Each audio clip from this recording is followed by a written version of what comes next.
The idea came from a grave, not his own, though that would come later in a sense, but from his grandfather's stories about the old country. Norway, where winter stretched 8 long months and darkness devoured the sun, where the Sami people endured by carving secret rooms beneath the snow, hidden from the storms that destroyed everything above. Tabov, the earth remembers warmth, his grandfather had whispered a week before he died. When the world above turns to ice, the world below stays alive. Remember that, Lars. When everything else fails, go down.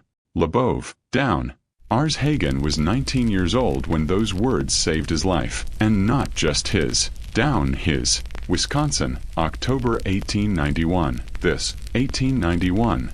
The town of Millbrook. 1891. Millbrook held one firm opinion about Lars Hagen, forged from 17 generations of Norwegian stubbornness colliding with American pragmatism. Millbrook pragmatism. The boy's building something under his cabin, reported Samuel Garrett, whose farm lay next to Lars's modest homestead. I've seen him hauling buckets of dirt out the front door, dozens of them. A pragmatism. Them. Root cellar, suggested Martha Holloway, proprietor of the boarding house and self-appointed expert on all household matters. Every sensible person has a root cellar. Them. Cellar. That's what I thought, Samuel replied. So I asked him. He shook his head. He says it's a winter room. Says he's cellar. He says he'll live in it when the cold comes. Live underground. Claims the earth stays warm, around 50 degrees, even when it's 40 below up top. He says, stop. Samuel snorted. I told him he's digging his own grave. Laughter rippled through Millbrook like circles in a pond. The Norwegian lad with the odd notions, the orphan who'd inherited 40 acres of poor land and a cabin that leaked in 3 places, the young man who believed he could outweed a Wisconsin winter by digging a hole beneath his floor. Let him dig, declared Thomas Blackwood, the wealthiest farmer in town and its unofficial ruler. Boy wants to bury himself. That's his affair. Just don't expect me to pull him out come spring. Thomas Blackwood had special cause to resent Lars Hagen. The young man had refused to sell his land that bordered Thomas's spread, land Thomas coveted for his growing cattle operation. 3 times he had made offers, each more generous than the last. 3 times Lars had refused with quiet courtesy. My grandfather cleared this land, Lars had said. My father built this cabin. I'm not selling. Pride's a luxury, Thomas had shot back. Especially for a fellow with no family, no money, and no sense. That land will kill you before it makes you rich. Then rich. Then I'll die on land that's mine. Thomas Blackwood was not accustomed to refusal. He liked Lars Hagen even less after that. The digging began on October 3rd.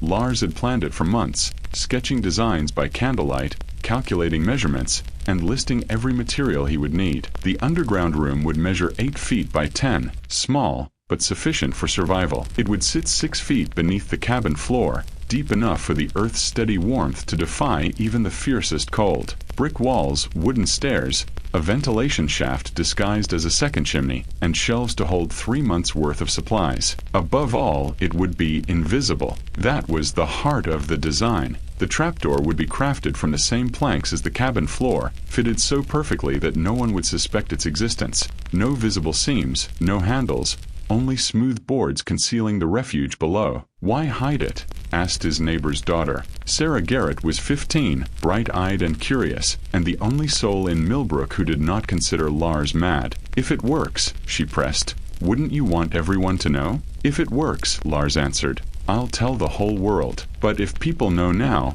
they'll try to stop me. They'll call it dangerous, a waste of time. And if I fail, they'll never let me forget it. And if you succeed, Lars smiled, then I'll be the warmest man in Wisconsin. Sarah laughed at that, and something deep in Lars's chest warmed in a way that had nothing to do with underground heat. The first week was the hardest. Lars began by prying up a section of floorboards toward the back of the cabin, a rectangle 6 feet by 8, wide enough for stairs and the trapdoor. The boards lifted easily. His father had laid them 15 years earlier, and time had loosened their grip, but the soil beneath was unforgiving. Wisconsin clay was dense and iron-hard, compacted by centuries of glacial weight. Lars's pickaxe rebounded as if striking rock. His shovel blade bent by the third day. His hands blistered on the first, bled on the second, and by the fourth the pain dulled beneath thick calluses that shielded the raw skin below.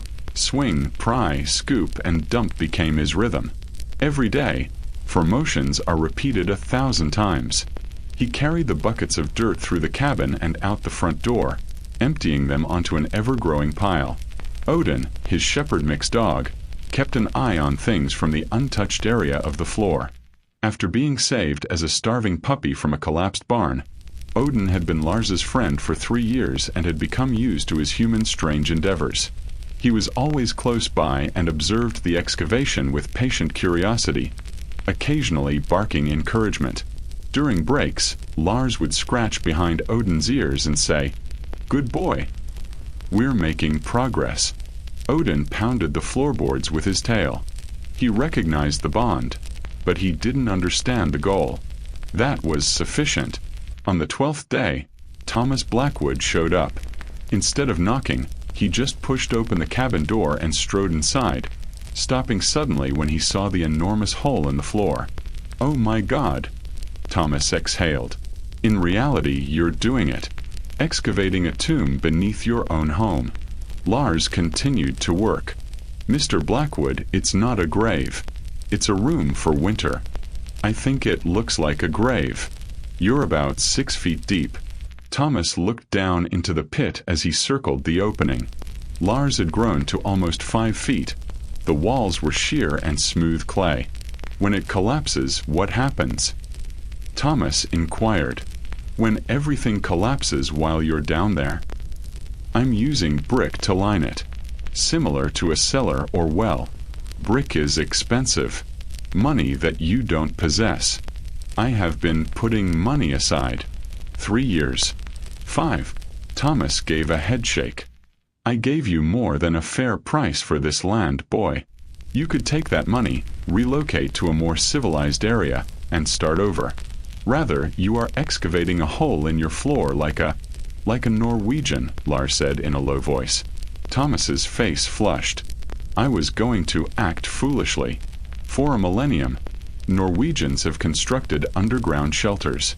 Everyone in this town would perish in the winters that my grandfather endured. I learned how from him. Your grandfather passed away. Yes. However, his expertise isn't." At last, Lars stopped and leaned on his shovel to confront Thomas's scowl. "Mr. Blackwood, did you come to tell me I'll fail, or did you come for something specific?" After a long moment of staring, Thomas laughed coldly. "I had one final offer. The land is currently worth $200. Carry as much as you can. That is twice as much as I bid before. You won't recover. I'm not going to sell. You're an idiot. Perhaps. However, you are a wealthy man who is missing these 40 acres, and I am a fool when it comes to land." Lars went back to his digging. "As you leave, shut the door. You're allowing the cold to enter." Without saying anything more, Thomas walked away, but Lars could feel the man's rage radiating from him like heat from a stove. Today, he had made an enemy. He would have to remain vigilant. The cold of November brought with it a sense of urgency.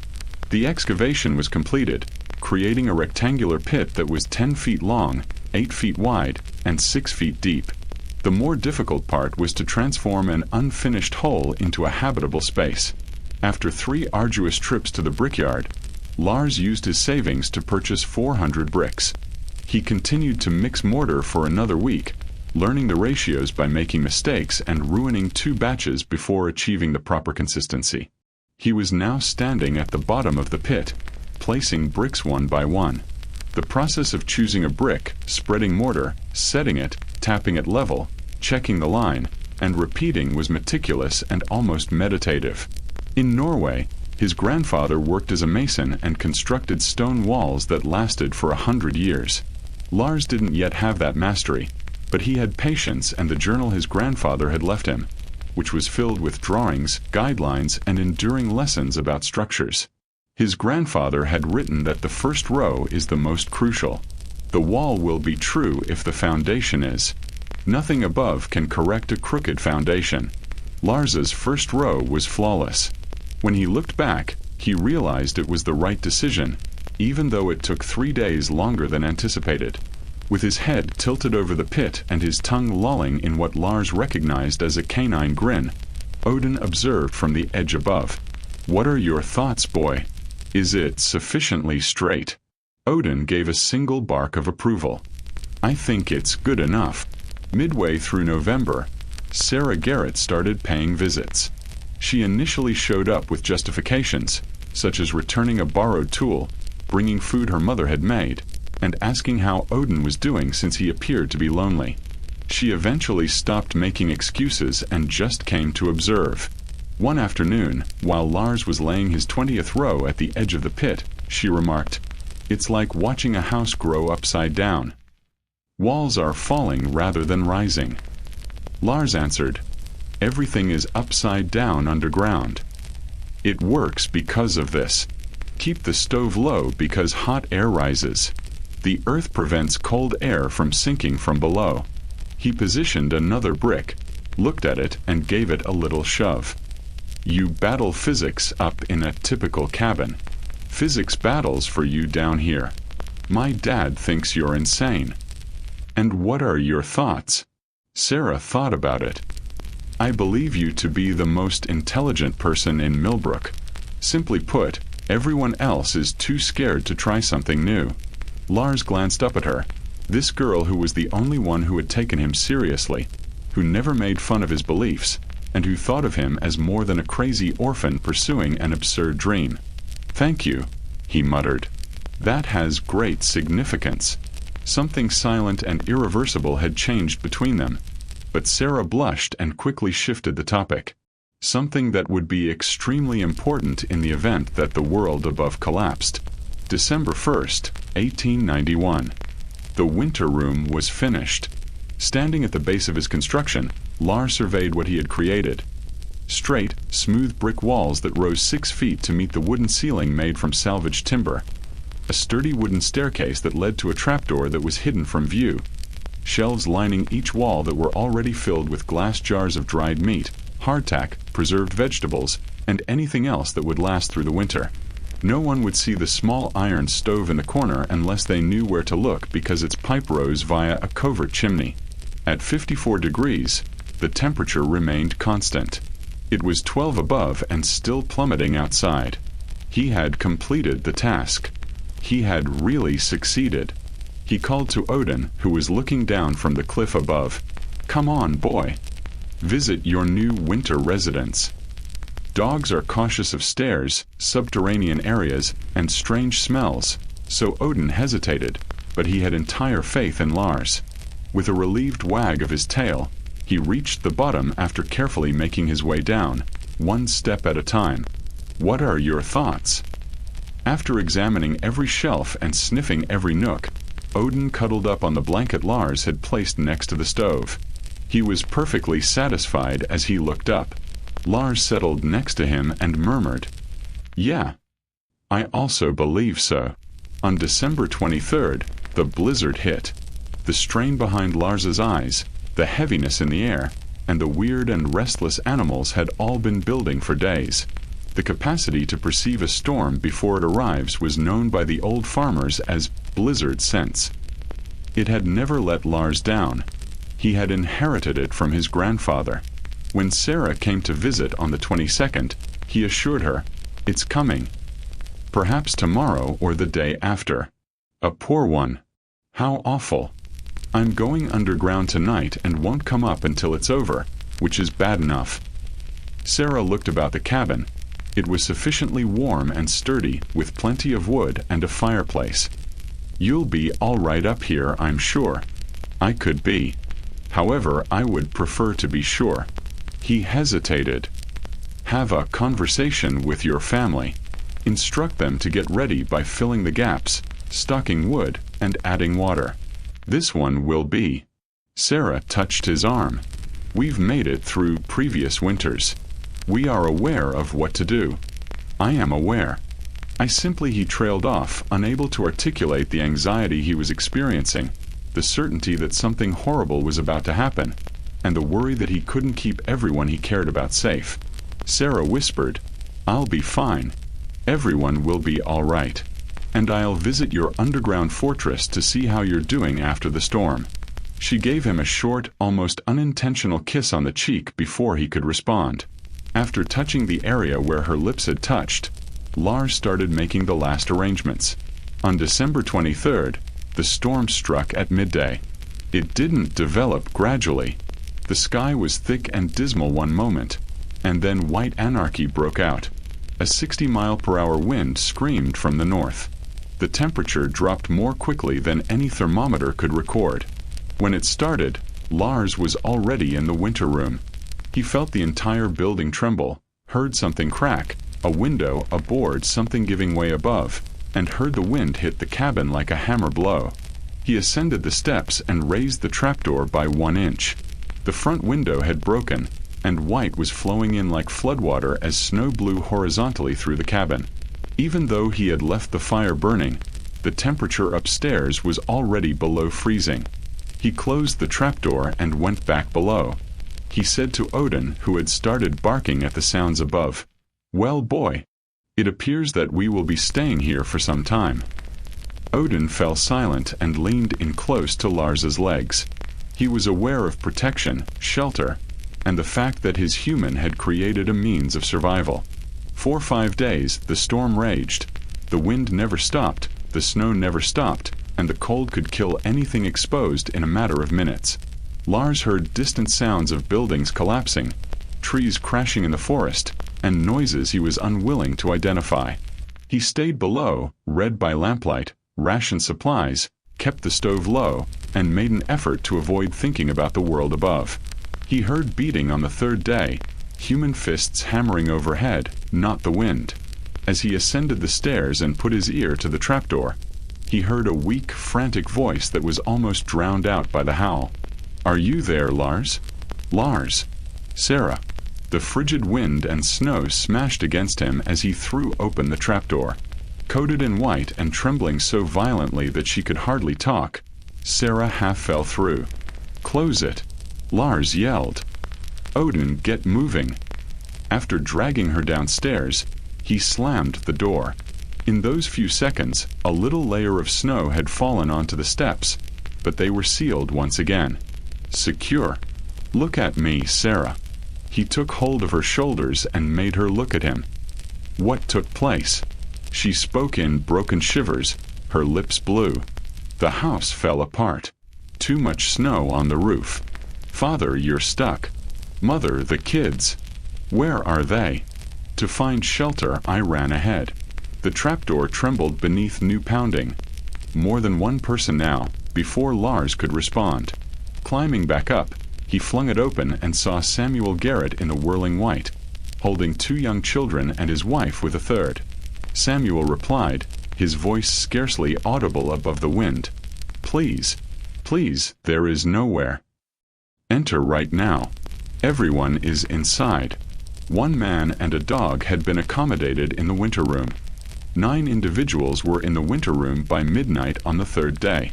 The Hendersons from the nearby farm to the east, who had seen the Garretts struggling through the storm and followed them to safety, joined the Garretts, Samuel, his wife Martha, and their 3 youngest children.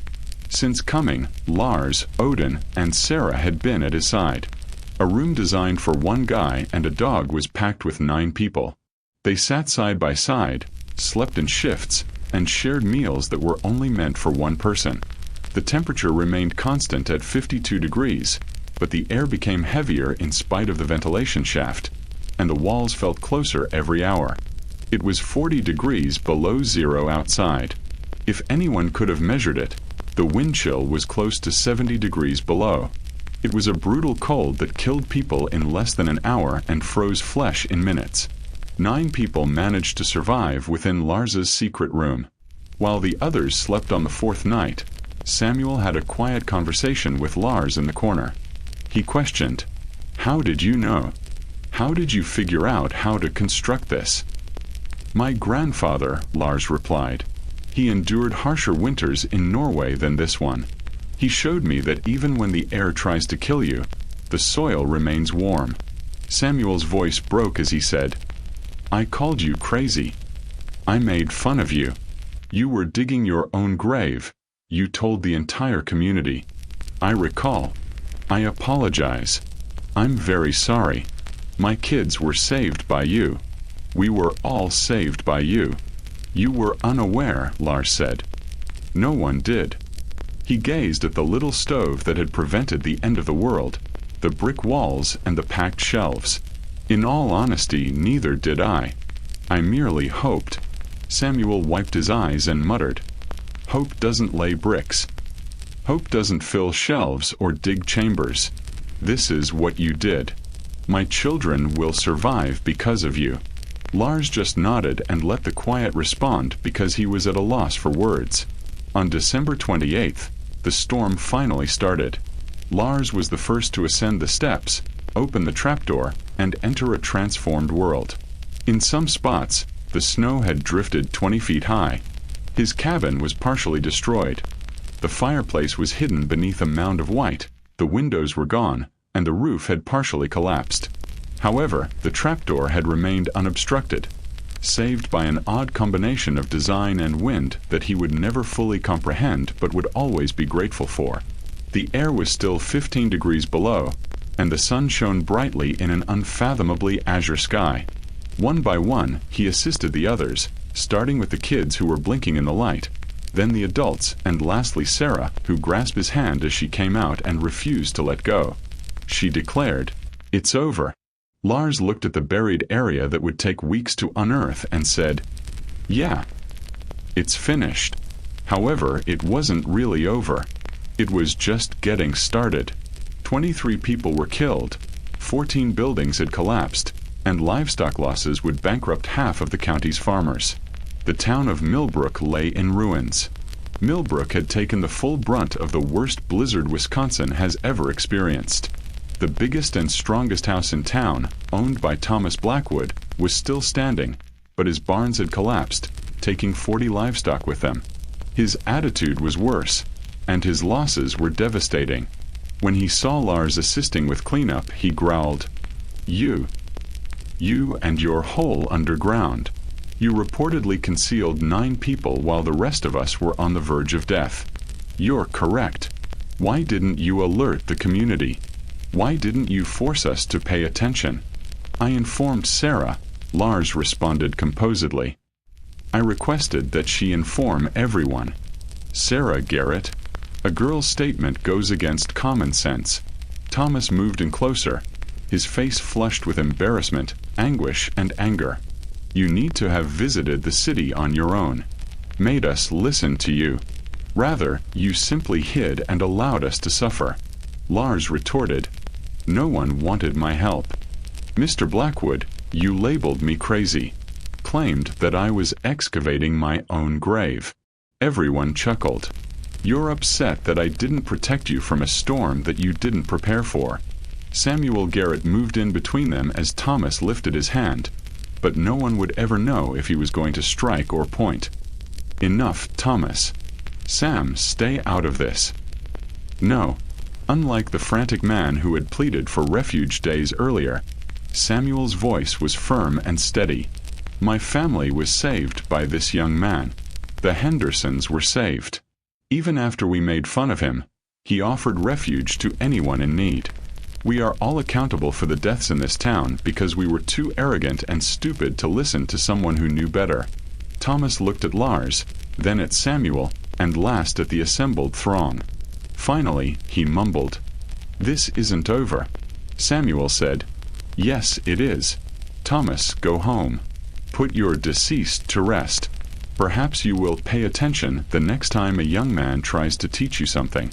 Without saying anything further, Thomas Blackwood turned to go. However, Lars was aware that he had only revealed one truth. The conflict was far from ended. Not quite yet. That year, spring came slowly, revealing the entire extent of the destruction through meltwater. After reconstructing his own cottage for several months, Lars assisted neighbors in rebuilding theirs. Lars taught anyone willing to learn about underground construction, about the steady warmth of the earth, and about the principles his grandfather had passed down. That summer, 11 families began building their own winter rooms. By the next year, 23 had followed. The method spread far beyond Millbrook, carried by newspapers, word of mouth, and the quiet proof of lives saved when all else failed. At first they called them Hagen rooms. Lars disliked the name. He had only used knowledge handed to him, but the name stuck all the same. Sarah helped him refine the design, making it simpler and easier for ordinary families with no building experience. She had a rare gift for turning complicated ideas into clear steps anyone could follow. Together they wrote a pamphlet, Building an Underground Winter Room, a guide for prairie families. It sold 3,000 copies in its first year. Thomas Blackwood never apologized, but he did build a winter room beneath his new barn, for the animals, he claimed. When Lars saw it, he noted it was large enough for at least 20 people. He said nothing. Some lessons take time. Lars Hagen married Sarah Garrett in 1894, in a simple ceremony held above the winter room that had drawn them together. They raised 4 children in the cabin his father had built, now expanded to fit a growing family. Each child learned to lay brick before they could read and learned the secrets of underground shelter the way other children learned rhymes. Odin died in 1901 at the age of 13. Lars buried him in the yard beneath a stone that read, Odin, faithful companion. He went down into the dark with me, 1888 to 1901. Over the years there were other dogs, always a shepherd in the Hagen house, but Odin was irreplaceable. He had watched every brick laid, had been there from the first shovel of dirt, and had curled up in the winter room that first night, trusting completely that his human knew the way. Some trust cannot be replaced. You can only be grateful it once existed. Lars Hagen died in 1952 at the age of 77. He passed peacefully in his sleep in the cabin he had improved all his life, above the winter room he had dug at 19. Sarah had gone 2 years earlier. Their children were grown, with families of their own. The land Thomas Blackwood had once coveted was now the heart of a small, thriving community. More than 200 people attended his funeral. Families who had survived later blizzards thanks to the methods he taught, children and grandchildren of the 9 who had sheltered with him in 1891, and strangers who had read his pamphlet and built their own refuges. His grandson delivered the eulogy. My grandfather used to say the earth remembers warmth. He learned that from his own grandfather in Norway more than 100 years ago. The idea traveled from generation to generation, waiting for the moment it was needed most. He paused, looking out over the crowd. In December 1891, that moment arrived, because one young man had the courage to dig a hole in his floor while everyone laughed. 9 people lived through a storm that took 23 others.